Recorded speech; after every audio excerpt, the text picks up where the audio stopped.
اس کے سارے موکل پیارے خداوند تیرے یسوع نام سے پیارے خداوند باندھ دیتے ہیں، کیونکہ پیارے خداوند جب خدا کے بیٹے تیری حضوری میں آتے ہیں تو وہ بھی ساتھ آتا ہے تاکہ وہ گمراہ کر سکے، تاکہ وہ تیرے بندوں کا دھیان وہ تیرے کلام سے ہٹا سکے۔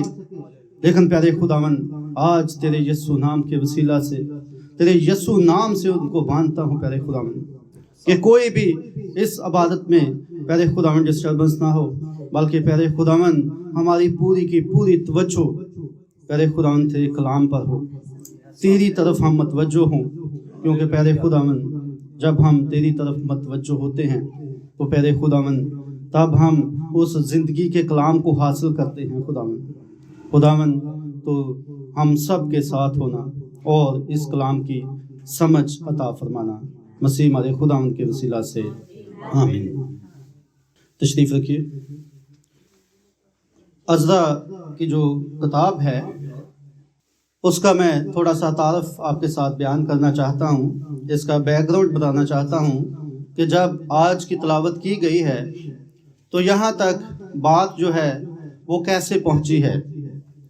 تو عزرا کی کتاب جو چند چیزوں کو بیان کرتی ہے، اس میں بنی اسرائیل قوم جو ہے وہ بابل کی اسیری سے وہ واپس یروشلم کی طرف آتی ہے اور اس غلامی سے نکلتی ہے، اور پھر یہاں پر ایک بحالی آتی ہے، جو ہیکل ہے اس کو دوبارہ تعمیر کیا جاتا ہے، جو شہر کی دیواریں ہیں ان کو بنایا جاتا ہے، دوبارہ ہر چیز جو ہے اس کو بحال کیا جاتا ہے۔